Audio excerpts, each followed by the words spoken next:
Malam Sobat Atlantis, kali ini kita edisi spesial Malam Satu Suro.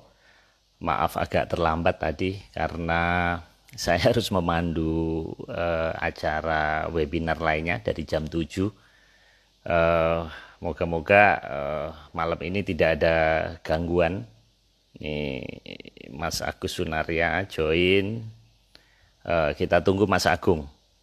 Topik kali ini adalah masih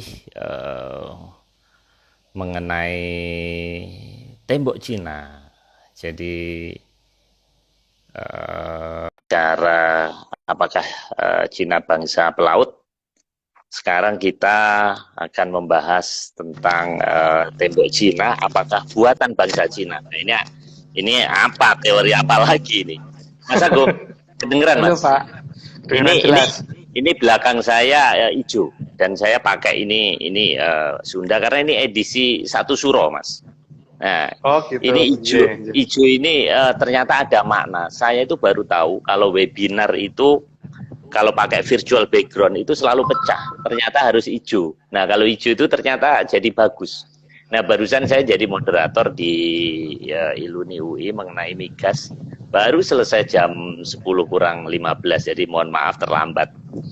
Mas Agung, kita lanjutkan obrolan kita.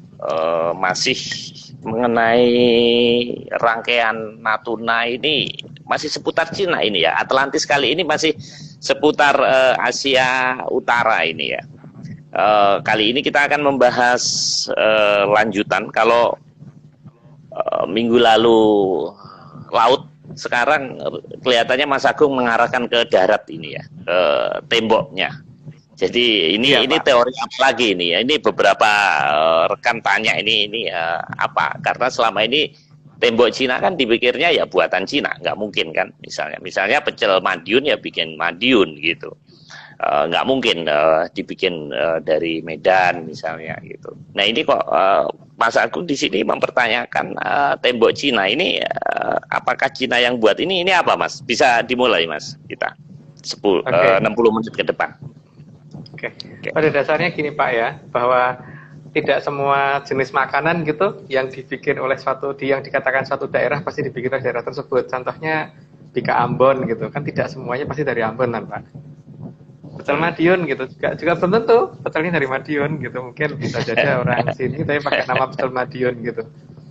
Terus seperti saat ini bangunan tertinggi saat ini yang kita kenal ada di Dubai itu apakah dibikin orang Dubai kan bukan Pak, memang tempatnya di Dubai tapi yang bikin kan juga bukan orang Dubai gitu. Nah yang jadi masalah adalah apakah betul tembok Cina itu dibikin oleh orang Cina gitu, karena di sini kan kalau kita melihat kebanyakan dari mereka itu sering mengadakan klaim apa-apa mereka itu karya mereka, apa-apa itu lautan mereka, apa-apa daratan juga punya mereka. Bahkan kalau perlu India punya mereka, kalau perlu seluruh laut punya mereka gitu. Kan kemarin kita sudah yang di wilayah perairannya kita teliti dan ternyata memang mereka nggak ada dasar pelaut. Kalau dasar kelelep di laut mungkin sering. Tapi kalau dasar di laut nggak ini, karena hanya rata-rata mendekat ke daratan. Nah sekarang kalau mendekat ke daratan kan kemudian kita menuju ke daratannya sendiri, apakah benar sih yang di daratan juga mereka semua yang bikin gitu kan. Jadi kan ini juga harus dipertanyakan, karena siapa tahu ternyata ada peradaban lain yang membantu mereka, seperti halnya pembangunan Menara Dubai itu kan ada pihak lain yang membantu, bukan orang Dubainya yang bikin. Kalau biayanya mungkin dari orang Dubai, mungkin biayanya dari sana, tapi konstruksi bangunan, pembangunan dan pembelian material dan sebagainya semuanya bukan dari kemungkinan besar bukan dari Dubai. Begitu juga kita mencurigai hal tersebut untuk tembok Cina ini, karena kalau dikatakan dari Cina nanti akan banyak hal yang jadi janggal gitu Pak. Tapi bukan gaib kan Mas ya, bukan simsalabimnya itu ya, apa namanya Roro Jonggrang ya, bukan kan? Maksudnya yang dimaksud ini ada satu peradaban yang mempunyai teknologi tinggi atau gaib Mas? Kita tidak berpikir untuk yang gaib dulu Pak ya, jadi kita berpikir tentang teknologi tinggi dulu, bahwa ini ada negara yang mungkin dapat dikatakan wonderland untuk orang zaman sekarang, tempat yang sangat indah dan sebagainya gitu. Dan itu ada di berbagai banyak cerita memang ada. Dan sampai saat ini kan memang masih belum diketemukan itu ada di mana. Dan disitulah letak teknologi yang sebenarnya dari dunia ini yang ada saat ini pada kemajuan tertingginya ada di negara tersebut, bukan di Amerika. Kalau Cina ini kan mencurigakan aja gitu. Kalau sekarang apa nggak curiga Pak? Mereka kalau misalkan bisa bikin tembok segitu panjangnya, bikin bendungan aja enggak loh Pak, bikin dermaga aja enggak, bikin mercusuar yang lebih kecil aja enggak, gitu loh. Bikin benteng yang berbatasan dengan Jepang aja enggak. Yang dibatasin cuma sebelah sana aja. Berarti kan ini ada kepentingannya, bukan kepentingan di Cinanya, tapi ada kepentingan dari suatu bangsa lain yang butuh untuk menghambat sesuatu dari sebelah sana. Dan di Cina itu ada candi nggak sih Mas? Candi relief yang bisa menceritakan gitu. Kalau toh ada, pasti masih dalam posisi ditimbun sengaja Pak. Jadi saya ngomong tidak mungkin tertimbun alami itu, pasti ada. Karena kalau melihat dari beberapa pegunungan di sana, itu saya memang mencurigai adalah beberapa jenis bentuk piramid dan sebagainya yang harusnya ada di Cina itu, yang saat ini memang masih belum dibuka. Cuman saya lupa wilayahnya di mana, tapi cuman kalau dari Google Earth kelihatan sih. Google Maps juga kelihatan, kalau kita pakai tiren itu kelihatan bentuk-bentuk tertentu yang ini nggak mungkin alami kalau bentuk ya saya terserah ya, mungkin orang geologi ngomong itu alami, kalau bagi saya enggak gitu. Jadi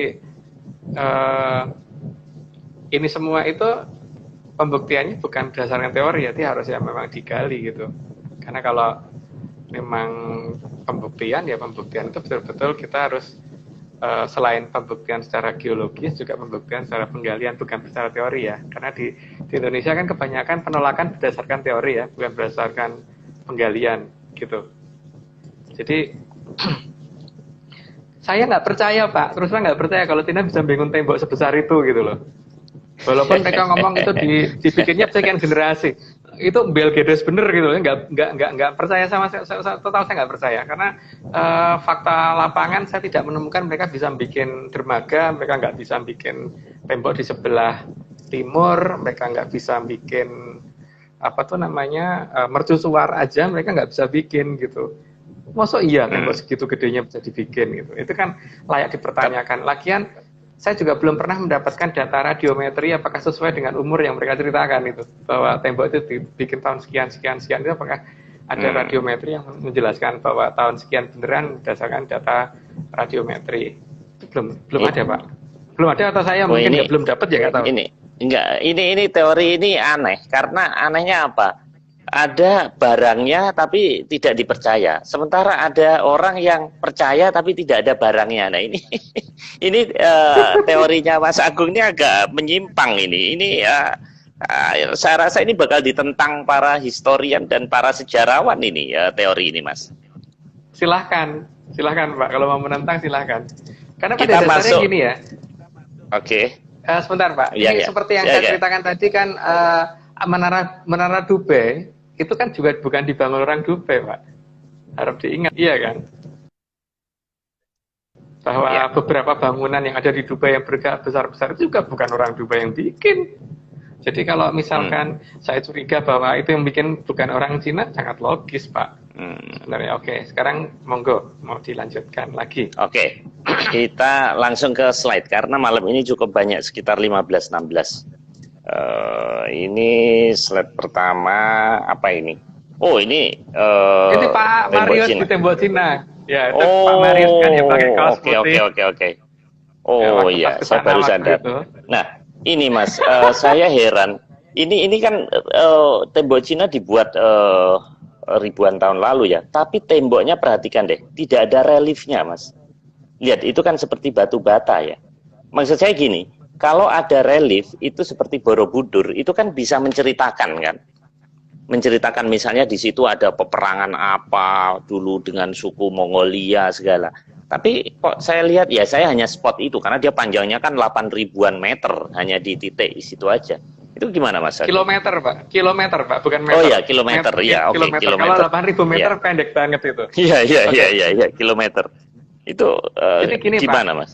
dalam 8.000 kilometer itu kalau misalkan ada relief, nanti pasti untuk yang bikin itu pasti akan menyisipkan 1-2 bukti bahwa ini yang bikin mereka gitu. Pasti kan gitu, Pak. Ada stempelnya cap mereka gitu. Misalkan kita bikin jembatan aja, ini yang ini bikinan Wika, ini bikinan dari perusahaan lain gitu kan. Nah, ini yang mereka tidak mau kan, karena nanti kalau seperti itu kelihatan bahwa yang bikin itu bukan mereka. Maka untuk menghindari itu, maka relief ditiadakan, gitu. Dan terserah kalau sekarang mau orang percaya sama tembok Cina dibikin oleh Cina ya monggo, tapi saya nggak percaya gitu kan, nggak percaya. Mas Agung, di Borobudur dan Prambanan, apakah ada sisipan si pembuatnya, si arsiteknya? Apakah ada? Ada beberapa bagian itu kelihatan bahwa di sana nanti kalau Pak Marius lihat ada bentuk bangunan yang menggunakan pilar cukup besar, itu 2 lantai. Itu ada. Terus ada beberapa gambaran tentang orang Eropa yang datang tapi bukan yang bikin. Di sana dia justru ngasih sajen. Terus ada beberapa gambaran tentang orang-orang di daerah Afrika dan sebagainya itu ada di Borobudur. Cuman nanti itu pembahasannya nanti aja Pak pas masa Borobudurnya. Jadi sekarang kita fokuskan ke sana dulu. Makanya kan di sini ya karena kalau untuk sekian kilometer itu pasti kontraktornya subnya banyak banget Pak, dan ini semua kalau misalkan diizinkan menggunakan suatu gambaran pasti sedikit banyak mereka pasti ada yang iseng lah di misalkan dalam 100 km ada 2 atau 3 relief yang menunjukkan bahwa ternyata bukan Cina lo yang bikin gitu loh Pak. Itu kan bisa terjadi. Bisa kecolongan pasti kalau ini, karena untuk 8.000 km itu sangat susah untuk mencari gambar yang cuman mungkin ukuran 1 meter atau 2 meter gitu yang terpecah di 8.000 km yang justru menjadi kunci bahwa itu bukan dibikin oleh mereka gitu. Gitu loh. Jadi makanya itu yang mungkin dijadikan landasan mereka untuk tidak pakai relief gitu. Nah, ini slide berikutnya kayak apa ini Mas? Dari dari bambu, ya. Dari bambu ini anyaman ya. Peralatan ya anyaman dari bambu. Ini kan banyak yang kita temukan kalau kita melihat film-film kuno, film-film Cina itu Pak, itu di film-film silat gitu. Itu kan banyak itu kayak gitu, ancaman-anyaman bambu. Jadi kayaknya mereka nggak kenal dengan pola batuan deh Pak, pola pembentukan batu. Tapi kalau pola pembentukan anyaman dari bambu itu mereka kayaknya udah kenal. Makanya kadang-kadang kalau kita lihat di cerita pendekar-pendekar zaman dulu tuh kadang-kadang pakai caping, terus alat masaknya juga yang ada di situ tadi dan sebagainya gitu. Jadi mereka memang lebih mengenal ke bambu daripada mengenal ke batu. Sehingga ini lebih tapi di situ tadi nggak ada bentuk ulekan gitu kan, nggak ada bambu. Makanya dinamakan negara tirai bambu Mas, bukan negara tirai batu kan, negara tirai bambu memang. Nah, ini berikutnya ini kayak tirai bambu Pak, yang Bapak ceritakan tadi, makanya saya nyebut mereka kan salah satu yang khasnya sana adalah tirai dari bambu. Makanya memang negara yang terkenal negara tirai bambu. Karena sekarang 8.000 km kalah sama namanya kalah sama tirai yang paling hanya beberapa meter loh Pak. Beberapa meter tapi kan tiap rumah punya. Mungkin kan jumlahnya lebih dari 8.000 meter. 8.000 km. Ya saya lupa panjang aslinya berapa sih 1.000 km sih ya. Tapi cuman begini ya yang saya bayangin. Kalau memang itu sebagai andalan mereka dan sebagai kebanggaan mereka dan mereka yang bikin, maka masyarakatnya pun akan mengenang itu Pak. Mengenang itu sehingga memberi nama negaranya adalah negara beteng panjang kayak, atau negara beteng besar, atau negara apa kayak gitu yang sifatnya itu bukan tirai bambu gitu. Bukan tirai bambu gitu. Kalau dikenangnya negara tirai bambu berarti memang keahlian mereka itu di situ. Di bagian pengolahan bambu tadi, entah dibikin tirai, entah dibikin peralatan untuk bertani, untuk apa aja. Tapi yang jelas keberadaan nama negeri tirai bambu itu layak dipertanyakan Dan seharusnya orang udah mulai curiga, jangan-jangan ini Depeng ini bukan Cina yang bikin gitu, cuman pas ketempatan wilayahnya saja gitu. Jadi ini loh, kenyataan di zaman sekarang kan juga begitu Pak. Seperti misalkan itu apa patung Liberty. Di negara maju loh Pak, di negara Amerika yang bikin emang orang Amerika, bukan lah, yang bikin orang Perancis itu. Iya. Iya kan? Sama handphone sekarang, kita juga yang bikin bukan kita Mas kan. Kita pakai handphone ini. Ya. Tinggal beli, iya sama. Tapi ini hal-hal besar yang terkenang dalam sejarah emang patung Liberty Amerika yang bikin, kan enggak. Yang bikin adalah orang Perancis gitu kan. Begitu juga ini sekarang layak dipertanyakan dong. Memang ya ketempatan negaranya seperti patung Liberty tadi bertempatnya di Amerika. Tapi apakah kemudian Amerika terkenal sebagai negara Liberty, negara patung Liberty, kan enggak. Karena memang bukan karya mereka. Tapi kalau negara Indian ya negaranya orang pendatang ya. Tapi ya itu tadi seperti halnya tembok Cina. Mereka terkenalnya negara tirai bambu kok, bukan negara tembok Cina gitu loh. Negara tembok. Negara tembok, orangnya tembok semua gitu. Ya. Oke Mas. Enggak lah Pak ya. Okay. Ini slide berikutnya apa ini? Ini kayak frame dari kayu ya? Itu gambar apa ya? Oh ya, di situ Pak, masalah perkayuan. Jadi Pak Marius pernah cerita ke saya kan, ketika pergi ke Cina, itu kan waktu ketemu dengan orang-orang Cina, itu mereka waktu pas ke mana ya, istana yang itu oh kan ya, di Forbidden City ya. Di Forbidden City, itu guide-nya kan cerita bahwa bahwa teknologi untuk mengolah kayu itu lebih tinggi daripada teknologi untuk mengolah batu, gitu kan? Itu Pak. Kalau menurut saya ya, orang blow-on manapun pasti tahu loh kalau ngolah batu itu lebih susah daripada ngolah kayu gitu. Nggak mungkin. Orang batu itu lebih keras pertama. Terus membentuknya juga lebih susah. Terus menatahnya juga tidak gampang, bisa pecah dan sebagainya. Kalau kayu, kalau misalkan pecah mesti bisa didempul Pak. Terus ngirit gitu kan masih bisa. Argumennya nggak begitu Mas. Argumennya adalah katakanlah 1.500 tahun yang lalu. Mereka itu sudah seni ukirnya udah tinggi di kayu-kayuan. Sementara kita masih zaman batu. Nah, pengertian zaman batu kan Borobudur Prambanan ini dari batu, Mas. Jadi pengertian zaman batu ini primitif. Jadi kalian masih primitif. Kami sudah bisa buat istana Forbidden City gitu loh, Mas. Yang 1.000 kamar selir-selirnya itu gitu. Ya, gimana itu? Tapi tetap aja Pak, problem utama kan di situ ya. Di sini kan masalah kedua itu adalah beberapa bangunan kita itu belum dibuka kan, memang masih dalam posisi ditimbun sengaja gitu. Jadi contohnya piramid Telakon di Bandung itu belum terbuka sampai sekarang hari ini. Kalau itu terbuka kan akan kelihatan tua mana nanti gitu. Itu kasus. Nanti ada sesi, bisa nggak ada sesi tersendiri yang buka, yang belum kebuka itu bisa nggak Mas? Selama kita diberi izin untuk mengadakan penggalian, kita akan lakukan, Pak. Tapi masalahnya kan problemnya adalah ketika tidak diberikan izin. Gitu, masalahnya itu aja. Dengan alasan macam-macam.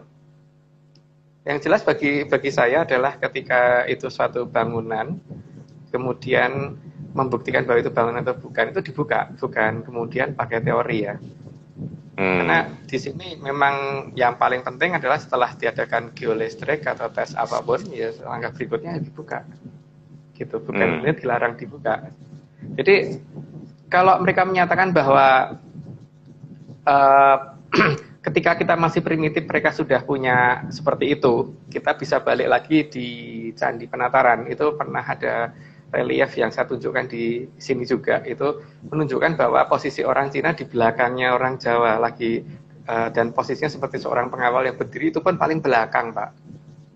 Jadi di belakangnya masih ada orang berpakaian seperti orang Angkor Wat, terus berpakaian seperti orang Amerika Latin, itu kan pernah ya kita ini. Nah tapi di Cina memang ada gambar orang Jawa di belakang mereka gitu, gambar orang Indonesia di belakang mereka gitu, nggak ada Pak. Jadi tidak bisa dikatakan seperti itu.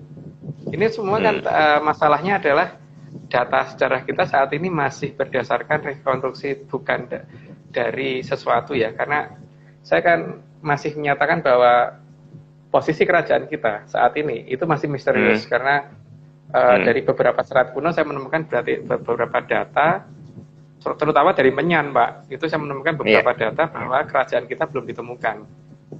Yang gitu. Belum ditemukan. Ya. Selama ini yang selama ini yang maksudnya kerajaan ini lokasinya atau fisiknya? Kalau fisiknya kan memang udah hancur, sudah nggak ada. Bukan fisiknya, Pak, belum ini.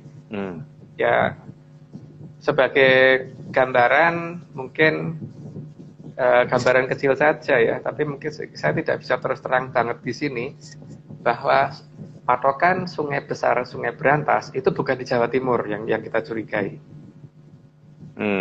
Pak Marius pasti sudah tahu kan, cuman saya belum bisa bicara di sini, posisinya di mana, karena ini sangat rawan kalau kita bicarakan. Tapi karena Sungai Berantasnya sudah ketahuan, maka di mana Majapahit, di mana Kediri, di mana yang lain-lain akan ketahuan dengan jelas. Dan itu Bapak Marius akan tahu banget bahwa itu bukan di wilayah yang ditunjukkan oleh sejarah nasional kita kan.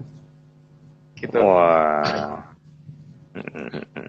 Sehingga nanti dari situ kita bisa melacak di mana posisi dermaga, di mana posisi disembunyikannya armada dan sebagainya, kita bisa mencari. Cuman ya itu jangan dibicarakan di sini. Gitu, Pak. Jadi itu kalau mereka itu masih ada, Mas ya. Bukti-bukti itu ada bahwa kita bangsa pelaut segala itu memang ada. Tapi belum terungkap begitu. Ada. Oke, Mas. Itu sesi tersendiri, jangan. Itu nanti kita nggak selesai ini, kita nggak kelar nanti. Oke, ini ada ulek-ulek sama apa namanya? Nah, itu kan keterampilan membuat batu, Pak. Keterampilan bikin batu itu kan lebih susah. Jadi Jawa itu kan di Indonesia ya, bukan hanya di Pulau Jawa ya. Saya lihat kemampuan membuat seperti itu sungguh sangat hampir tersebar dari Sabang sampai Merauke. Makanya kalau hanya bikin patung dan sebagainya di negara kita jago banget kalau bikin seperti itu, dan bikin bangunan besar dari batu dan sebagainya, itu logis gitu loh. Nah, sementara mereka itu kan membikin tembok dari batu, tapi keahlian mereka dari kayu. Keahlian mereka dari malah mencurigakan lagi dari kayu. Wong itu yang jelas.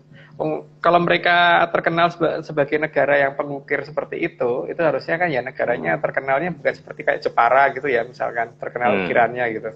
Ini kan terkenalnya tirai bambu, Pak. Belum tentu loh mereka yang bikin Forbidden City juga. Kapan-kapan perlu kita ungkap ini, sebenarnya Forbidden City itu dibikin oleh mereka atau orang lain, ada kontraktor lain dari luar negeri yang membangunkan untuk mereka gitu. Jadi, itu di penelusuran Menyan ada clue-nya, Mas? Ada dong. Oh gitu ya? Ada. Makanya saya curiga dengan banyak hal itu. Jadi yang Mas Agung omongkan itu sebetulnya nggak ngaco ya? Ada petunjuk ya? Artinya ada dasarnya ya? Ada source-nya ya? Nggak asal ya? Ya, karena memang paling gampang itu kan kalau kita menelusuri sejarah itu bukan berdasarkan tulisan, Pak. Yang paling gampang bertanya kepada orang yang hidup di zamannya gitu kan. Itu paling gampang. Seperti kalau 3.000 tahun lagi gitu, nanya ke Pak Marius, walaupun Pak Marius itu bukan seorang presiden, tapi kalau ditanya ibu kota di mana pasti bisa jelasin, Pak. Iya. Paling gampang. Saya pernah belajar ini, Mas, teori ini. Jadi kalau masa lalu itu kita bisa ngelihat karena sudah terjadi, energinya ada. Tapi kalau masa depan kita tidak bisa tahu karena memang belum terjadi. Jadi sebenarnya dukun itu tidak ada. Tapi kalau dukun ke belakang bisa, karena bisa past life-nya kita bisa kejar. Tapi kalau future kan belum terjadi, jadi kita nggak bisa dong. Gitu. Itu benar nggak teori itu? Kalau betul berarti tidak ada Ronggo Warsito, Pak. Tidak ada Suwaji Joyoboyo, Pak. Buktinya ramalan mereka tepat loh. Seperti misalkan besok tanah Jawa bakal kasingget-singget gitu. Terbukti dengan adanya corona ini kan tanah Jawa ini sekarang mulai ada, kemarin terutama itu ada PSBB, itu ada penyekatan wilayah gitu. Sampai sekarang kan beberapa klaster-klaster tertentu yang tadinya 2 pintu dibuka cuma 1 pintu dibuka gitu kan Pak. Masih ada cerita itu kan masih terjadi di saat ini. Terus besok bakalan orang mati tanpa haji terjadi saat ini. Banyak orang yang kalau dulu orang meninggal itu kan dimakamkan kemudian sanak keluarga dan orang-orang pada ini, sekarang enggak toh Pak, karena dengan adanya wabah seperti ini gitu loh. Terus ada cerita apa namanya, ya mungkin banyak tapi nanti jatuhnya supaya tidak kesara, jadi ya saya hanya bisa bercerita pertama yang jelas bahwa untuk negara lain mungkin masa depan itu masih merupakan suatu hal yang tanda tanya ya, tapi untuk nenek moyang kita kan ternyata enggak. Makanya mereka bisa meramalkan masa depan, ada Ronggo Warsito dan sebagainya. Dan masalahnya tuh mereka akurat Pak, kalau tidak akurat itu masalahnya ya. Dan masalahnya kan beberapa serat yang beredar itu kan beberapa serat sudah ada yang dirubah-rubah. Tapi kalau bisa nemu yang beneran, itu betul-betul akan tepat gitu loh. Oke. Penelusuran itu kalau beliau itu kan menunjukkan itu sampai ke karena apa ada istilah yang berbeda di zaman beliau dan di zaman sekarang, maka pasti ada beberapa yang digambarkan dengan menggunakan perumpamaan, misalkan seperti peluru gitu dilambangkan sebagai lombok kuning yang dimasukkan ke dalam suatu tongkat. Gitu. Kan, oh itu ada itu di serat kuno itu ada kata-kata kayak gitu ada. Terus apa namanya menggambarkan orang pakai topi baja itu apa namanya kudungan kuali lumuten gitu kan. Platon. Ada. Oh, karena warna hijau, ya. Iya, tapi kata-kata itu ada. Jadi ini yang seperti besok ketika terjadi kondisi seperti ini akan ada prajurit kang nganggo destar warna kunir, itu juga sudah disebut bahwa besok ketika situasi menjadi darurat itu akan ada prajurit yang memakai destar itu belangkon tapi penggambaran zaman sekarang mungkin baret warna kunir. Saya masih bingung itu karena yang di top sebutkan warna kunir, jadi warna kunir itu orange ya. Kalau sekarang kan yang saya tahu kok orange itu berarti paskas, tapi cuman nggak tahu karena itu masih misteri. Jadi ketahuannya nanti kan setelah itu semua terjadi dan memang ya. Secara detail kan kita tidak boleh ngaku Pak, semuanya tidak boleh menjelaskan secara detail juga. Oke. Jadi artinya masa depan bisa dibaca Pak untuk leluhur kita. Ya. Ini saya mau ngomentari sedikit di kolom chatting ini ada mengapresiasi teknik menyan. Ya, ini mungkin ini pendatang baru belum tahu bahwa Mas Agung ini lulusan MIT, Menyan Institute of Technology. Jadi memang dari awal komunitas ini itu unik, mau mengangkat menyan sebagai objek penelitian. Memang mereka declare seperti itu. Nah, disitulah saya kagum. Makanya ada zaman sekarang orang yang memakai menyan kemudian membuktikan secara faktual. Jadi beda kalau menyan dalam film-film mistik itu kan untuk yang jin, setan. Nah, di sini enggak ternyata. Di sini hanya metode untuk mencari informasi, kemudian informasi itu dibuktikan di dunia nyata. Nah, ini salah satu metode yang luar biasa. Cuman sayangnya Mas Agung tidak dibekali alat-alat Mas ya, terbatas ya. Peralatannya hanya pinjaman aja, jadi ya nggak bisa akurat Mas ya. Peralatan kita memang rata-rata pinjaman, dan pinjaman itu pun kebetulan ada aja yang minjemin gitu kan. Jadi kalau dikatakan akurat tidak akurat, kita biasanya akurat sih Pak. Cuman masalahnya kan kemudian ketika kita harus menggali sesuatu Pak, karena kita kan ngikutin aturan pemerintah bahwa semuanya harus pakai izin. Ya ketika nggak diberi izin ya kita nggak bisa menindaklanjutin itu kan. Bahwa kita sebagai warga negara yang taat hukum, berarti kalau melakukan sesuatu harus ada izinnya. Kalau tidak diberi izin ya sudah. Tapi yang jelas, saya nggak percaya dengan cara resmi saat ini, gitu aja. Karena berdasarkan data yang kita terima dari leluhur di zaman dulu, itu tidak menceritakan seperti yang dijelaskan dalam secara resmi. Itu masalah utama yang saya Karena sejarah kita ini tinggalan Belanda, Mas ya. Bukan produk sekarang, sudah tinggalan. Jadi tentunya tergantung dari si pembuat saat itu kan. Ya, salah satunya itu. Dan kalau saya melihat Belanda sendiri juga tidak bisa mengungkap banyak hal karena kenyataan yang ada beberapa wilayah yang saat ini saya curigai sebagai bekas kerajaan yang seharusnya di situ, tapi diklaimnya Belanda ada di Jawa Timur dan sebagainya itu tidak, mereka ternyata juga tidak begitu tahu, gitu. Tapi paling tidak ini apa namanya ya untuk urutan sementara, urutan sementara dan minimal supaya kita punya kebanggaan pernah punya nenek moyang yang besar itu adalah sedikit dibuka oleh orang Belanda walaupun itu tidak lengkap dan walaupun sebagian digeser posisinya gitu loh. Iya. Oke Mas, kita lanjutkan, masih cukup banyak slide kita. Ini berikutnya. Ya itu Forbidden City. Bukan itu rumah ya, orang Cina itu kan kebanyakan ternyata terbuat mayoritas bangunannya bukan batu bata dan batu ya, tapi mayoritasnya kan kayu seperti yang mereka ceritakan tadi gitu loh. Jadi teknologi batunya ini yang kita curigai karena kalau misalkan mereka bisa bikin tembok sebesar itu ya minimal masyarakatnya sendiri itu bangunannya mayoritasnya akan ya batunya banyak gitu. Bukan mayoritasnya di kayu gitu. Jadi batunya itu jadi tembok Cina tapi rumahnya dari kayu gitu Mas ya. Ya, jadi seperti gini Pak. Mungkin ekstrimnya gini. Kalau Pak Marius ngeklaim bahwa bisa bikin jembatan misalkan jembatan di Palembang gitu. Misalnya Pak Marius yang bikin gitu. Tapi rumahnya Pak Marius jadi gedek gitu. Siapa yang percaya, Pak? Ini kan ekstrem perbandingannya itu kan. Mereka katanya bisa bikin tembok segitu gedenya gitu, tapi mereka bangunannya rata-rata dari kayu gitu loh, Pak. Ini kan sesuatu hal yang kita bisa bikin Borobudur, rumah kita juga bukan dari batu, Mas. Kan kita enggak juga kan. Sama kan. Saya udah ngomong, Pak, bahwa beberapa wilayah kita itu belum terbuka. Jadi posisi kerajaan-kerajaan kita ini masih misterius, tidak di lokasi yang ditunjukkan dalam sejarah resmi. Gitu loh. Mas, pakai analogi tadi Mas, kalau tempat pemujaannya aja segede Borobudur dan Prambanan, pasti tempat tidurnya kan pasti lebih gede lagi dong yang dihuni.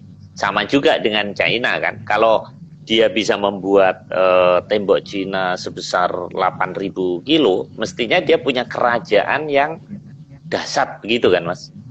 Betul nggak itu? Iya, jadi minimal tuh kerajaannya ya hampir satu provinsi sendiri itu loh Pak, menurut perhitungan saya. Itu kan kira-kira cuman satu kota nggak nyampe toh Pak? Nggak sampai. Nggak nyampe kan satu kota. Satu desa nyampe nggak Pak? Oh nyampe Pak. Kan istrinya aja 1.000 Mas itu. Oh ya, satu desa ya. Kalau satu kecamatan nyampe nggak itu? Kalau bangunannya sih enggak Mas, artinya bangunan yang Forbidden City itu enggak. Tapi kalau mungkin wilayah, ya sama lah kayak Majapahit sekarang. Kan Majapahit katanya NKRI Sabang Merauke, tapi kerajaannya sekota sawah gitu. Gimana? Kan sama dong teori Mas Agung juga sama dong. Enggak, makanya kapan-kapan ke Cibubur Pak, saya tunjukin Majapahit di mana. Wow.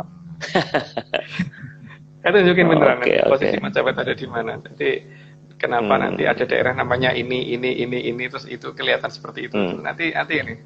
Oh iya, Mas, saya baru ingat nanti akan ada sesi yang sungai-sungai itu loh. Kan sebentar lagi ini kan musim hujan nih. Jakarta nih kan udah mulai nih. Nah, banyak pakai kata-kata rawa segala. Nah, itu saya minta itu nanti dibahas. Tapi ini kita selesaikan dulu Mas malam ini. Ini nggak selesai, ini baru slide ke-7. Slide ke-7 ini tukang kayu ini Mas ya. Ya, ini kan peralatan Pak. Jadi gini ya, pada dasarnya peralatan pertukangan untuk mengolah kayu dan mengolah batu itu ada beberapa yang mirip, tapi mempunyai kekerasan yang beda dan mempunyai butuh teknik yang berbeda. Nah, untuk membuat alat pertukangan yang dipakai untuk mengolah kayu itu lebih sederhana bikinnya daripada untuk mengolah batu gitu. Jadi di sini kan akan kelihatan bahwa peralatan ini teknologinya ada di mana gitu. Karena kalau teknologi itu ada di Cina, maka di Cina seharusnya minimal kalau betengnya aja 8.000 km, ya harusnya minimal kotanya itu ya segede Jawa Barat gitu Pak. Minimal banget gitu. Atau segede Jawa Tengah gitu. Syukur-syukur segede Pulau Jawa gitu. Jadi bukan cuman satu kota Forbidden City segede itu nggak match, sangat tidak match. Itu menunjukkan bahwa bukan mereka yang bikin. Jadi secara perbandingan nggak begitu banget gitu loh. Jadi ini bikin ya seperti gini Pak ya, Pak Marius kalau bikin pagar di rumah pasti pagarnya itu akan lebih kecil daripada rumahnya gitu. Kalau pagarnya lebih tinggi, oke, misalnya pagarnya lebih tinggi. Tapi paling tidak volume rumah itu pasti tidak kemudian misalkan Pak Marius punya rumah punya tanah 1.000 meter gitu. Kalau itu dibikin pagar dengan tembok yang cukup tinggi dan megah, nggak mungkin kamarnya Pak Marius cuma 0,5 meter persegi gitu. Secara perbandingan loh Pak, ini nggak match. Perbandingan nggak tepat sekali loh. Ini nggak mungkin. Ini pasti bukan mereka yang bikin. Mereka pasti dibikinin. Cuman mereka nggak mau ngaku gitu aja. Ada yang bikinin pasti. Oke Mas, ini slide berikutnya. Ini kayak apa ini? Laboratorium ini. Ini tentang peralatan untuk testing ini Pak. Apa namanya? Ya, itu laboratorium peralatan untuk testing umur. Jadi kita bisa nguji itu berdasarkan dua hal. Satu, radiometri itu untuk menguji umur berdasarkan isotop radioaktif.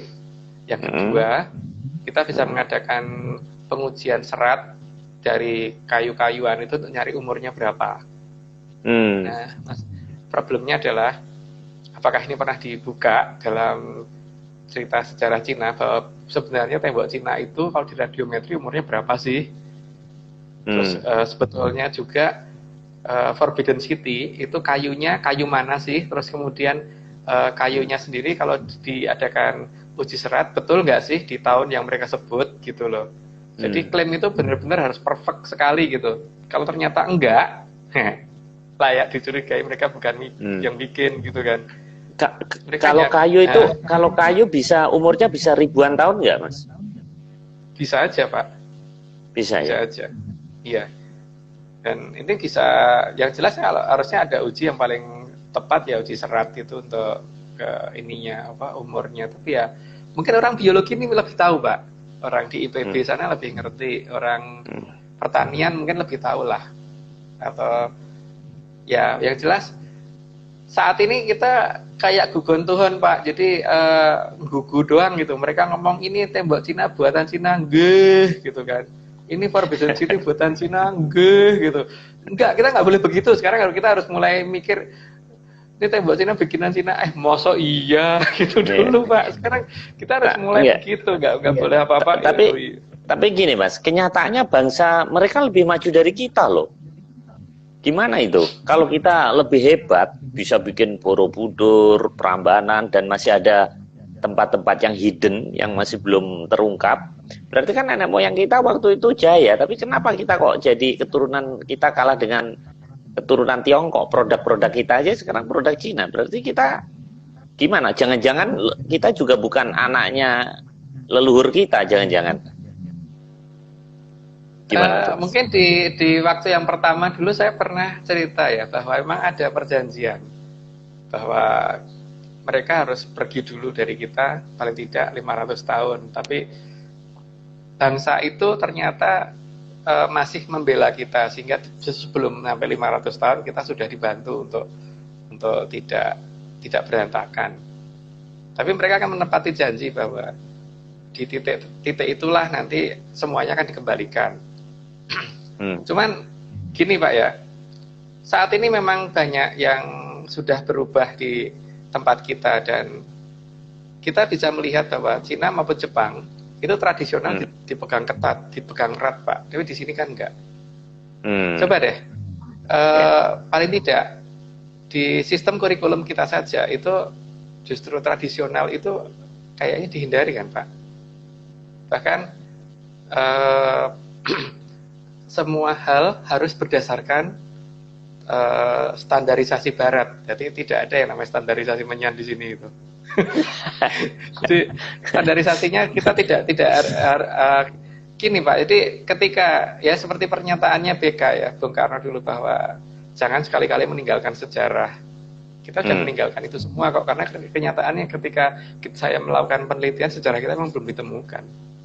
Ini semua hanya bikinan Belanda, yang aslinya belum. Gitu. Jadi mungkin suatu ketika pelan-pelan mungkin kita akan bicarakan itu. Tapi untuk saat ini kayaknya belum tepat untuk memberitahukan di mana sih posisi Majapahit, di mana sih posisi Jenggala, di mana sih posisi Kediri dan sebagainya, itu belum. Belum. Di mana sih posisi Berantas yang sebetulnya, itu belum.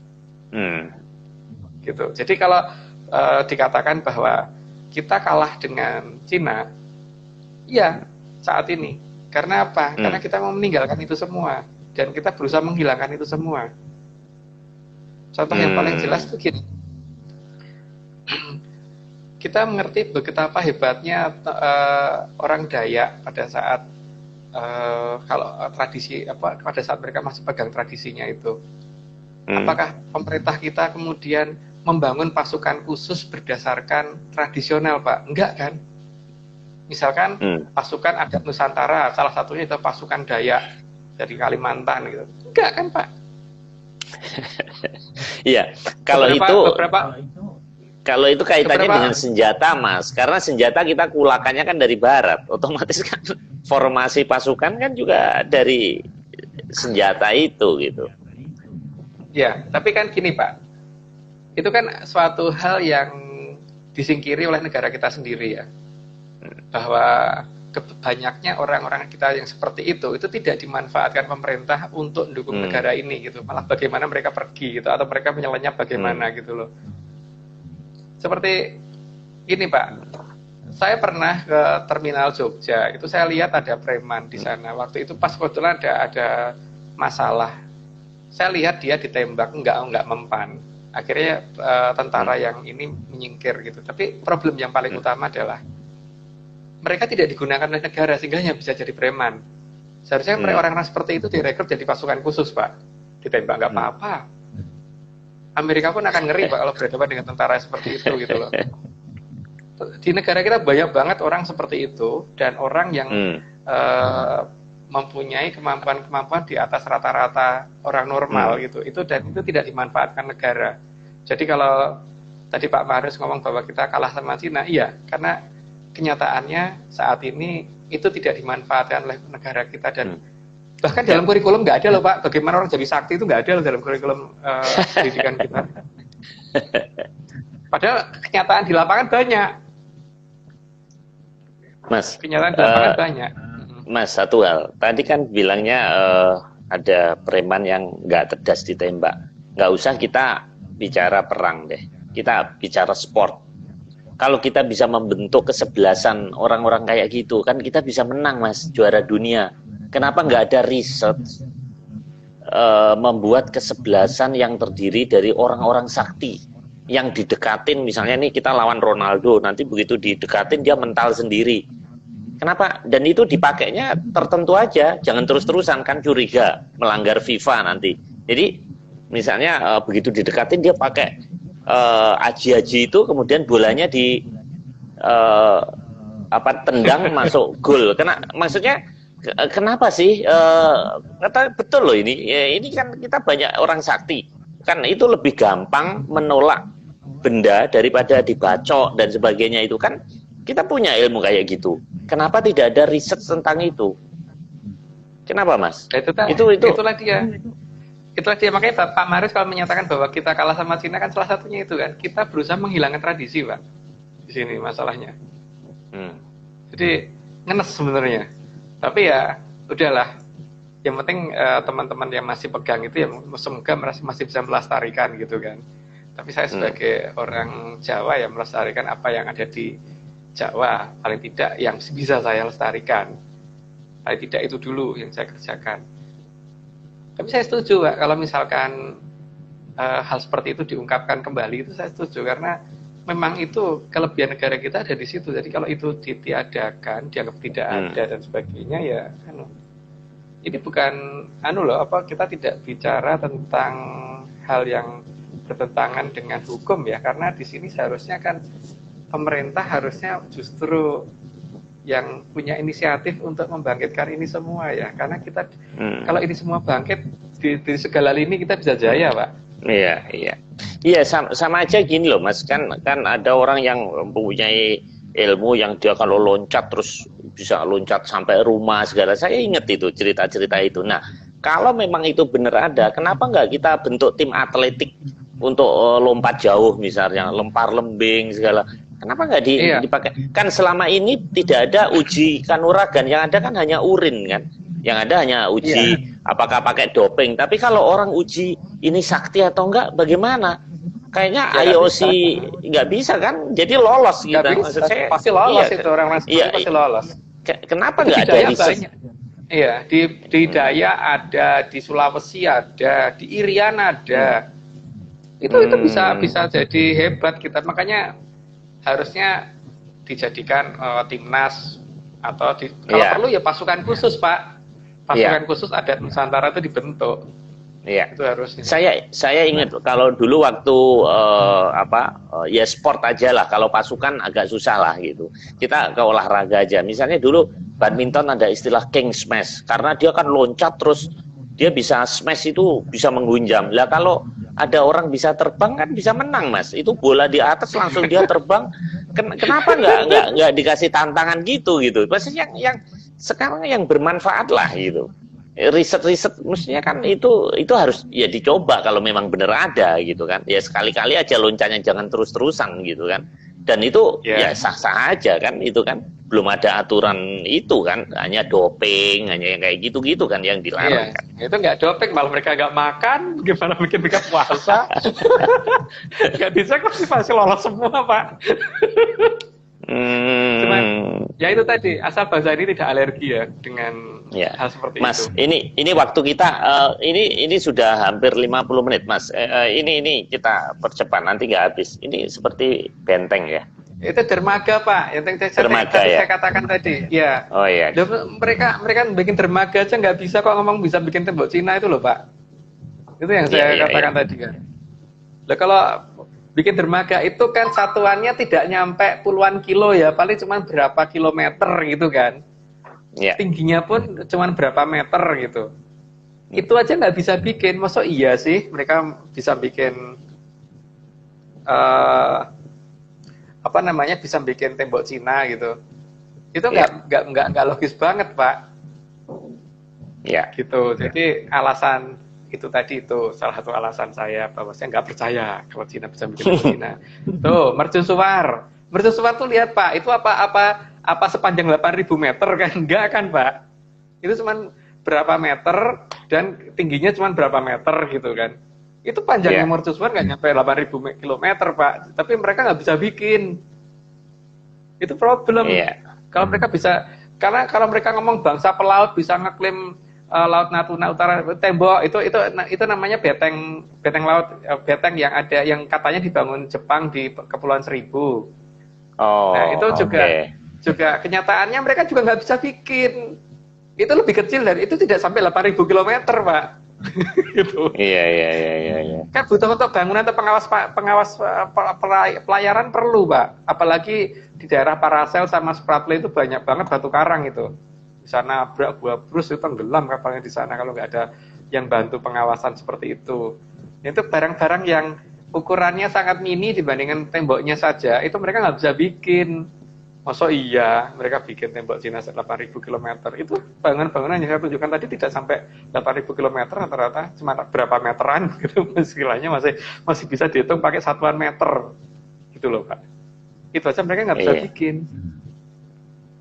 Iya. Logis saya kira kalau saya curiga ya banyak orang mungkin percaya dengan mereka bisa bikin, ya saya nggak percaya, itu hak saya kan Pak. Tapi kalau mereka mau percaya itu juga hak mereka gitu loh.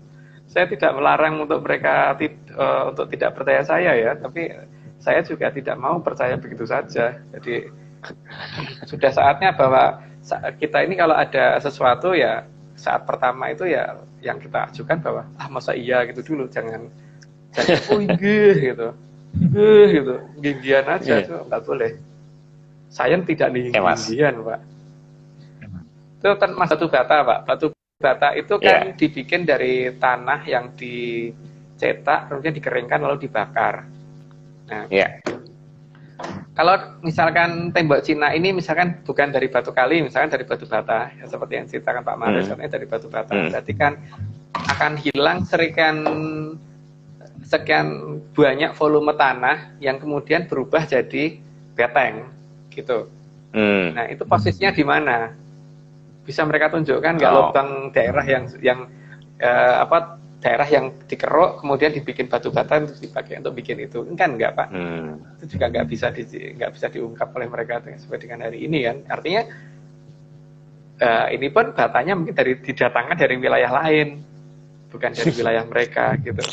Nah, tapi itu di pegunungan sih Mas, itu di pegunungan sih dia. Nah kalau kita ada Borobudur, apakah ada batu yang hilang Mas? Berarti ada gunung yang hilang gitu. Itu kan nggak terlalu besar Pak, tapi paling tidak ada. Kalau itunya ada, bisa dicari kalau itu, karena volumenya cuma segitu kan. Tapi kalau 8.000 km kali tingginya berapa, kali lebarnya berapa, itu jelas besar sekali Pak. Gitu ya. Tapi kalau segede Borobudur itu masih bisa dilacak, ini masih logis gitu loh. Jadi hilangnya batu cuma segede itu, tapi tidak sampai 8.000 km Pak. Itu enggak ini. Oke, ini seperti Angkor Wat di Angkor Wat. Ya, kalau kita lihat dari sisi seni, pembuatan batu dan sebagainya, itu Angkor Wat ternyata lebih bagus daripada di Cina yang cuman tembok doang seperti itu gitu. Itu artinya ada kemungkinan arah orang yang membantu membikin itu dari arah sebelah selatan mereka. Jadi bukan mereka yang bikin gitu loh. Nah, nanti untuk berikutnya saya jelaskan lagi, nanti untuk yang sesi berikutnya kenapa sih saya curiga kok dibantu oleh orang lain yang ada di selatan mereka. Nanti ada beberapa ciri-ciri yang mungkin nanti di episode berikutnya kita terangkan. Tapi yang jelas di sini mulai dari pengukiran batu, terus pembentukan batu, strukturnya dan sebagainya, itu ternyata Angkor Wat lebih bagus daripada yang tembok Cina. Kalau tembok itu kan ya cuman begitu aja ya. Kalau ini kan ada ininya itu, ada bentuk-bentuk yang kayak gampang dibikin. Gitu. Tapi Cina memang terkenal budaya ininya tinggi Mas. Seperti lukisan kayak gitu-gitu. Memang, tapi bukan relief sih. Memang bukan bangsa batu sih dia. Tapi itu juga ada sejarah ketika zaman Sang Mahaprabu Hayam Wuruk dulu kan ada salah satu pelukis kita yang namanya Ki Sugeng Prabangkara yang kemudian pergi ke sana.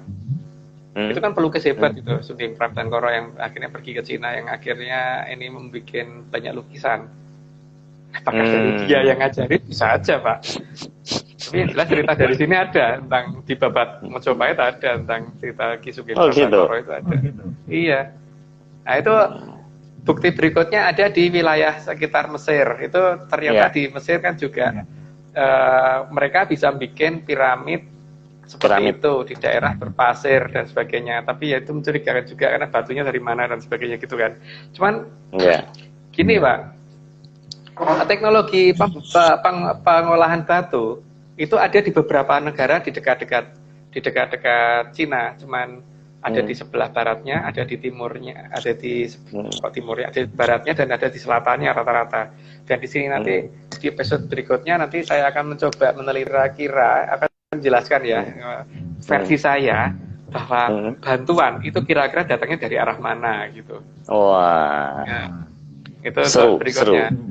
Biar seru, jadi berikutnya lebih ke posisi aplikasi. Ya, itu di daerah Thailand kan? Thailand ya, iya, Ya. Thailand. Nah ini kelihatan kalau negara kaya itu Pak, ya harusnya tempatnya serba gemerlap seperti itu. Ya, tidak cuma tembok doang gitu loh. Iya. Tidak cuma tembok doang, harus ada lapisan-lapisannya seperti itu. Menunjukkan bahwa kemungkinan selain dibangunkan oleh pihak lain, juga tidak ada kemegahan seperti itu kan, yang di Cinanya itu. Jadi secara artistiknya juga tidak dapat gitu loh. Jadi ini cuman bangunan mentah gitu loh. Jadi tidak ada reliefnya, cuman tembok doang. Itu pun juga tidak bisa bikin bendungan, tidak bisa bikin bentuk, maksud saya bendungan yang gede, ukurannya ya minimal 10 km kayak atau gimana gitu, atau bikin dermaga dan itu semua. Tapi itu terlepas dari itu semua Mas, Cina kan terkenal bangsa yang ulet. Apa itu jelek? Kan bagus, kita justru harus mencontoh mereka itu yang ulet, yang kerja keras, karena jumlah penduduknya banyak Mas. Di sana itu jadi persaingan. Waktu itu saya dapat guide dari Mongolia, dia cerita di Mongolia itu kerja 3 bulan untuk hidup 9 bulan, karena 3 bulan ini musim panas, 9 bulannya dingin, yang di Mongolia sana utara bahkan sampai bulu mata itu bisa lengket. Jadi akhirnya dia lari ke Beijing, kemudian jadi guide. Jadi persaingan penduduk 1,3 miliar itu memang bukan main ininya.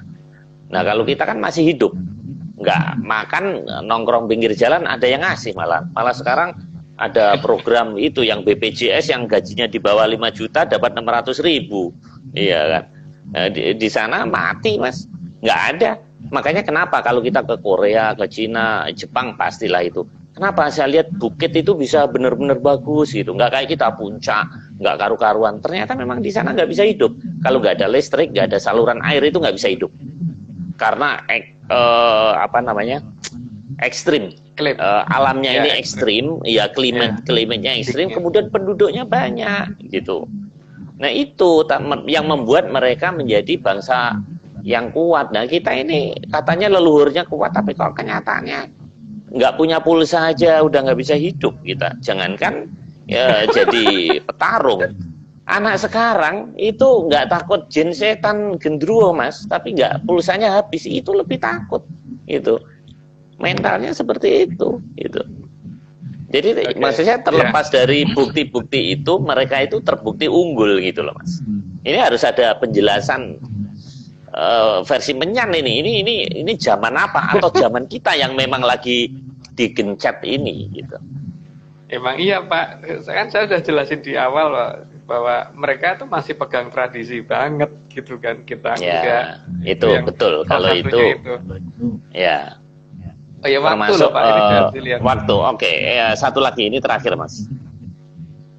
Itu di Yunani Pak. Berarti tadi kan kita membandingkan beberapa bangunan yang ada di sekitar Cina yang menggunakan batu. Salah satunya kan di Yunani itu ada Akropolis dan sebagainya itu kan berarti ada pola-pola yang kemungkinan kontraktor dari sana. Nah, itu nanti kira-kira kontraktor yang paling kuat dari mana lah, itu nanti episode berikutnya saya coba menjelaskan. Wah, gitu. Ini menarik sekali ini. Sampai ada kontraktor segala. Ini yang kaya Pimpronya ini pastinya ya, karena ini kan sampai 3 dinasti ya ini ya. Iya. Katanya. Tapi iya. Katanya Pak, itu bisa aja cerita dari Karang, bisa aja. Nggak percaya, masih belum percaya. Soalnya kalau Cina ngomong apapun sekarang masih susah dipercaya, karena ya kenyataannya ngeklaim laut itu juga kenyataannya mereka nggak punya bukti. Ya.